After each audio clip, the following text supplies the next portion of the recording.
যে লোকগুলা বের করে নিয়ে যায় আমাকে রুম থেকে, বের করে নিয়ে যাওয়ার পরে আমি দেখি তারাও কি হিন্দিতেই কথা বলছে। আমরা কি কোনো কিছু হাসিনার মানি?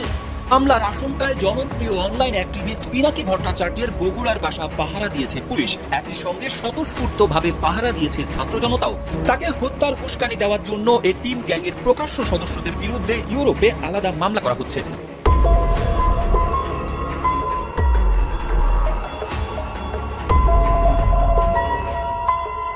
আমার মৃত্যু পরোয়ানা জারি করেছে, আমার নাকি কোপানো হবে, অ্যাসিড ছুড়ে মারা হবে ইত্যাদি প্রকাশ্যে হুমকি দেওয়া হয়েছে। ব্যাংককে এপ্রিলের বিমস্টেক সম্মেলনে ভারতের প্রধানমন্ত্রী নরেন্দ্র মোদীর সঙ্গে সরাসরি সাক্ষাৎ হবে প্রধান উপদেষ্টা ডক্টর মোহাম্মদ ইউনূসের। আসসালামু আলাইকুম দর্শক, নতুন একটা নিউজে আপনাকে স্বাগতম। প্রিয় দর্শক, পিনাকিকে হত্যা করতে হাসিনার ভারতীয় কিলার ভাড়া, ফ্রান্সে পিনাকির মামলা এবং বিডিআর হত্যাকাণ্ডে ভারতীয়দের সম্পৃক্ততার গোপন তথ্য ফাঁসের ঘটনা ও প্রেক্ষাপট নিয়ে করা আমাদের আজকের ভিডিওটি অত্যন্ত গুরুত্বপূর্ণ। ভিডিওটি শুরু থেকে শেষ পর্যন্ত ধৈর্য সহকারে দেখে একটি লাইক দিয়ে সবাইকে শেয়ার করে দিন। আমাদের চ্যানেলে নতুন হলে চ্যানেলটি সাবস্ক্রাইব করে পাশে থাকা বেল আইকনে ক্লিক করে রাখুন। আমাদের ভিডিওটি আপনি বাংলাদেশের কোন জেলায় বসে দেখছেন বা শুনছেন সেটি অবশ্যই কমেন্ট বক্সে কমেন্ট করে জানিয়ে দিতে ভুলবেন না। চলুন আর কথা না বাড়িয়ে ভিডিওটিতে একটি লাইক দিয়ে ধারাবাহিকভাবে আজকের বিস্তারিত খবরগুলো দেখে আসি। হামলার আশঙ্কায় জনপ্রিয় অনলাইন অ্যাক্টিভিস্ট পিনাকি ভট্টাচার্যের বগুড়ার বাসা পাহারা দিয়েছে পুলিশ। একই সঙ্গে স্বতঃস্ফূর্তভাবে পাহারা দিয়েছে ছাত্র জনতাও। ফেসবুকে দেওয়া স্ট্যাটাসে এই কথা জানিয়ে পিনাকি ভট্টাচার্য বলেছেন, এইভাবে পাহারা দেওয়ার দরকার নেই। তিনি আশা করছেন বাসায় কেউ আসবে না। মঙ্গলবার নিজের ফেসবুকে দেওয়া স্ট্যাটাসে পিনাকি ভট্টাচার্য লিখেন, তার বগুড়ার বাসার নিরাপত্তার জন্য পুলিশ ব্যবস্থা নিয়েছে। পুলিশকে ধন্যবাদ।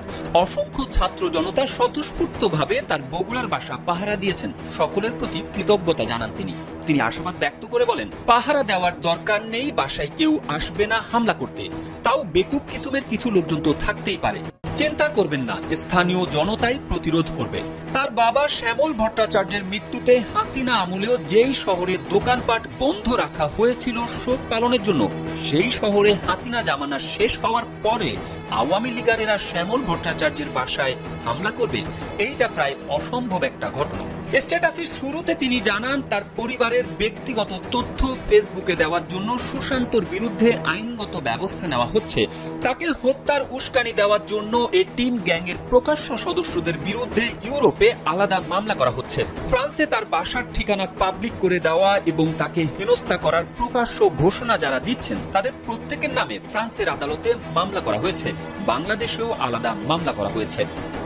আজ যারা আকার ইঙ্গিতে নিন্দা করতেছে না, তারা মূলত শেখ মুজিবকে ফ্যাসিস্ট বলে মনে করে না।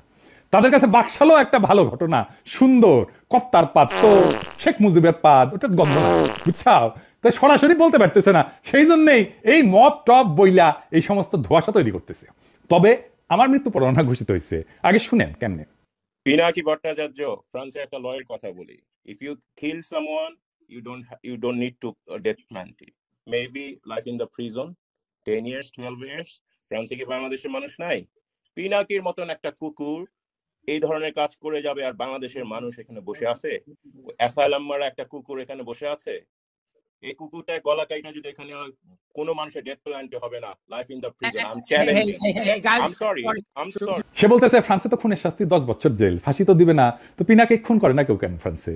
হাসিনা এক বক্তৃতায় গেল ক্ষমতা, আর এক বক্তৃতায় গেল 32 নম্বর। আলহামদুলিল্লাহ, আমার শহীদের মৃত্যু হইলে না বাংলাদেশে আমার ক্ষুদ্র ভ্রাতার ভগিনেরা ছোট বড় মাঝারি কোমল কঠোর বাকশালীদের আস্ত রাখবে না, সানা মানা করে ফেলবে। আমার মৃত্যুতে বাংলাদেশ পুত পবিত্র।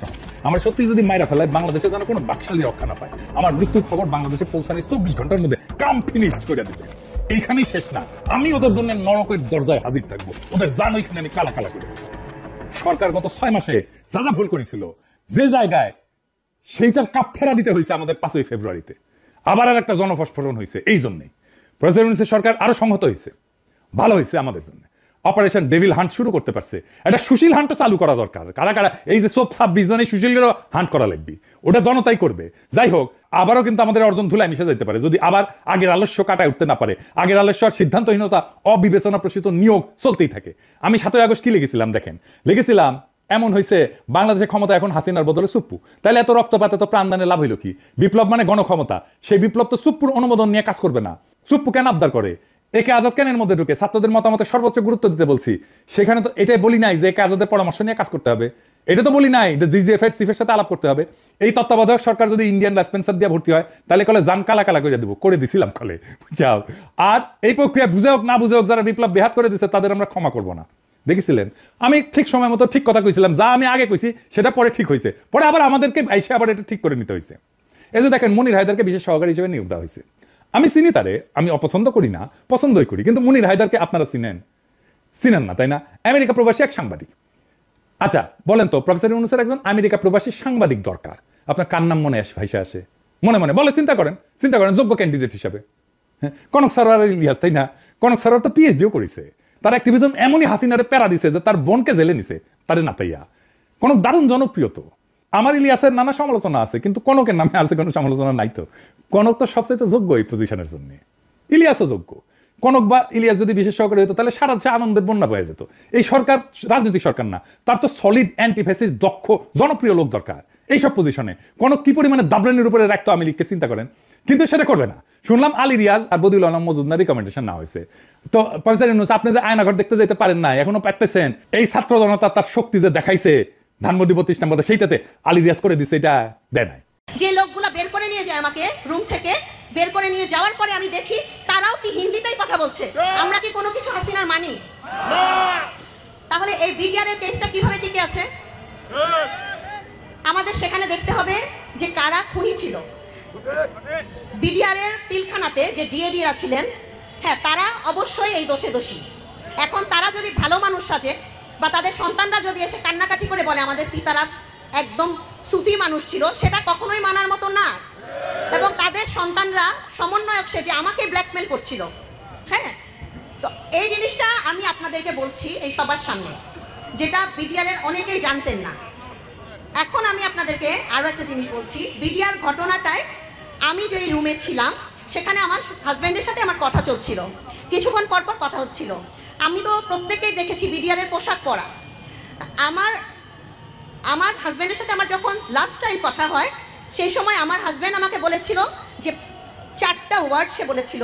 প্রথমে বলেছিল যে ভিতরে লীগের নেতারা আছে, বিডিআরের পোশাকে লীগের নেতারা আছে দরবার হলের ভিতরে। দ্বিতীয় সে আমাকে বলেছিল যে কিছু বিডিআর জওয়ান সে দেখছে যাদের বয়স বিডিআরে চাকরি করে যারা তাদের থেকে বেশি। 3 নাম্বার সে বলেছিল এনএসজি। আমি এই পর্যন্ত মিডিয়া এই কথাটা বলিনি, কারণ প্রত্যেকটা মিডিয়ার লোক আমাকে বলেছে এই কথাটা বললে আমাকে মেরে ফেলা হবে। আমি তখন বুঝতে পারিনি, আমার হাজব্যান্ড আমাকে 2 বার বলেছে।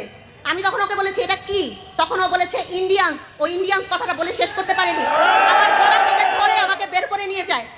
যে লোকগুলা বের করে নিয়ে যায় আমাকে রুম থেকে, বের করে নিয়ে যাওয়ার পরে আমি দেখি তারাও কি হিন্দিতেই কথা বলছে।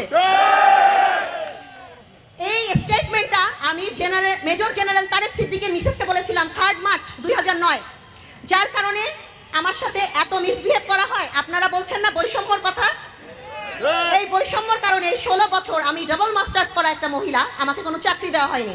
আমি প্রাইভেটলি যে সমস্ত জায়গায় চাকরিতে ঢুকেছি আমাকে সেই প্রতিষ্ঠান থেকে বলা হয়েছে যে আপনি যদি থাকেন আমাদের লাইসেন্স ক্যান্সেল করে দেওয়া হবে।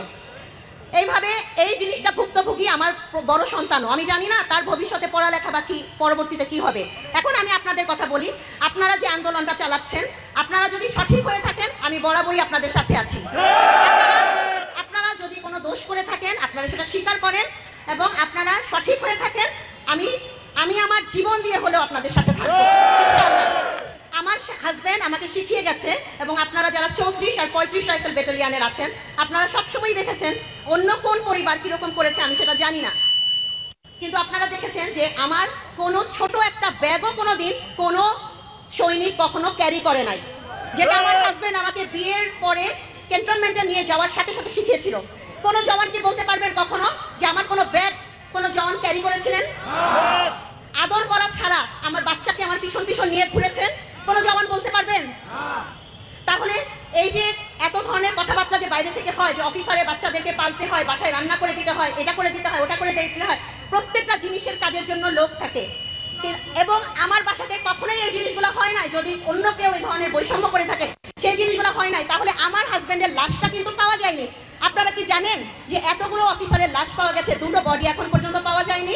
ভারতীয় আগ্রাসনে যে পিলখানায় ঘটনাটা হয়েছিল এবং তার জন্য আপনারা আজকে জেল খাটছেন। আপনারা কি হাসিনা সরকার চলে যাওয়ার পর একবারও এই জিনিসটা আপনারা এই পর্যন্ত যেতে পেরেছেন, ঊর্ধ্বতন কর্মকর্তা পর্যন্ত? আপনারা সেই পর্যায়ে গিয়ে এটা ব্যবস্থা করতে পেরেছেন যে এখন পর্যন্ত কেন আপনাদেরকে বের করা হচ্ছে না? এভাবে কি চলতে পারে? 6টা মাস পার হয়ে গেছে। আমরা যে সরকারকে বসিয়েছি, ইন্টারিম গভর্নমেন্ট, 6টা মাস পার হয়ে গেছে না, এখন পর্যন্ত কেন কোনো বিচার নাই? আমি ভাই আপনাদের সাথে আছি। আপনারা যেমন আপনাদের পুনর্বাসন দরকার, আপনাদের চাকরি ফেরত দরকার, আপনারা যারা অ্যাক্টিভ আছেন আপনাদের ডেফিনেটলি এটা ফেরত দেওয়া উচিত। এবং বিডিআর চাই, আমরা বিডিআর চাই, আমরা বিজিবি চাই না। বিএসএফ এর সাথে, যেটা বিএসএফ এর সাথে জড়িত সেই বিজিবি আমরা চাই না, আমরা বিডিআর চাই। যেই পোশাক পরে এই 57 অফিসার এই পৃথিবী থেকে চলে গেছে সেই স্মৃতি আমরা ফেরত চাই, আমরা বিডিআর চাই। আমরা পিলখানার গেটে তাদের নাম চাই, আমরা বিডিআর চাই। আপনারা এইভাবে খুশি না বলেন? আপনারা কি বিদ্রোহী ট্যাগ নিয়ে থাকতে চান? তাহলে আপনারা সেভাবে আওয়াজ তুলুন এবং এর জন্য যদি আমারও জীবন যায় আমি আপনাদের সাথে প্রস্তুত। আয়নাঘর পরিদর্শনে প্রধান উপদেষ্টা। আয়নাঘর পরিদর্শনে গেছেন অন্তর্বর্তী সরকারের প্রধান উপদেষ্টা অধ্যাপক ডক্টর মোহাম্মদ ইউনূস। তার সঙ্গে রয়েছেন দেশ বিদেশের বিভিন্ন গণমাধ্যমের প্রতিনিধি এবং আয়নাঘরে গুম হওয়া ভুক্তভোগীরা। বুধবার আয়নাঘরে পরিদর্শনে যার বিষয়টি নিশ্চিত করেন প্রধান উপদেষ্টার সিনিয়র সহকারী প্রেস সচিব ফয়েজ আহমদ। উল্লেখ্য, আওয়ামী লীগ সরকারের আমলে বন্দীদের রাখা হতো জয়েন্ট ইন্টারোগেশন সেলে, যা আয়নাঘর নামে পরিচিতি পেয়েছে। গত 19শে জানুয়ারি প্রধান উপদেষ্টার প্রেস উইং জানায়, গুম সংক্রান্ত তদন্ত কমিশন প্রধান উপদেষ্টার সঙ্গে একটি বৈঠক করেছে। সে বৈঠকে প্রধান উপদেষ্টাকে গুমের ঘটনায় তদন্তের অগ্রগতি সম্পর্কে জানানো হয়। কমিশনের সদস্যদের আহ্বানে সেসব স্থাপনা পরিদর্শনে গেছেন অন্তর্বর্তী সরকার প্রধান। এদিকে বিশেষ ঘোষণা দিলেন ইলিয়াস। বিশিষ্ট প্রবাসী সাংবাদিক ইলিয়াস হোসেন আজ তার এক ফেসবুক পোস্টের মাধ্যমে বিশেষ ঘোষণা দিয়েছেন। বুধবার এক ফেসবুক পোস্টের মাধ্যমে ইলিয়াস এই ঘোষণা দেন। সাংবাদিক ইলিয়াস তার পোস্টে উল্লেখ করেন, বিশেষ ঘোষণা, বেশ কয়েকজনের কাছে একই ধরনের অভিযোগ পেলাম যে আমার নামে ভয়ভীতি দেখিয়ে একটি অসাধু গোষ্ঠী স্বার্থ উদ্ধারের চেষ্টা করছে। আমি স্পষ্টভাবে বলতে চাই, আমি যদি কারো ব্যাপারে কোনো অনুসন্ধানে নামি এবং কারো অপরাধের প্রমাণ পাই তাহলে পৃথিবীর সবকিছু দিয়ে দিলেও আমি সেটা প্রকাশ করবই। টাকা পয়সা দিয়ে সেই নিউজ আটকানো যাবে না উল্লেখ করে তিনি আরো বলেন, সবশেষ পুলিশের এসপি আব্দুল্লাহ আরেফের নিউজ করতে গিয়ে আমাকে নানা প্রলোভন দেখানো হয়েছে। অনেক গুরুত্বপূর্ণ ব্যক্তিদের কল পেয়েছি, কিন্তু আমি সবাইকে সম্মানের সাথে একই কথা বলেছি। আমার সাথে আরেফের ব্যক্তিগত সমস্যা নেই। যাদের সাথে তিনি প্রতারণা করেছেন তারা যদি এসে বলেন তাদের অভিযোগ তুলে নিচ্ছেন তাহলেই শুধু নিউজ বন্ধ হবে। সেটা করতে ব্যর্থ হবার পর নিউজ প্রচার হয়েছে এবং পুলিশ কর্তৃপক্ষ তাকে ওএসডি করেছেন। আমার সব অনুসন্ধানের ক্ষেত্রে একই নিয়ম প্রযোজ্য হবে। অতএব কেউ গিয়ে যদি কোনো ব্যক্তি, প্রতিষ্ঠান বা মন্ত্রণালয় কর্মকর্তাকে আমার লোক পরিচয় দিয়ে কোনো বিষয়ে সমঝোতার প্রস্তাব দেয় বা কোনো অবৈধ কাজ করে দেওয়ার চাপ দিতে গিয়ে আমার ভয় দেখায় তাহলে আগে তাকে পুলিশের হাতে তুলে দিয়ে তারপর আমাকে জানানোর অনুরোধ থাকলো। শেষে ইলিয়াস তার পোস্টটি শেয়ার করে সবাইকে জানিয়ে দেওয়ার অনুরোধ করেন।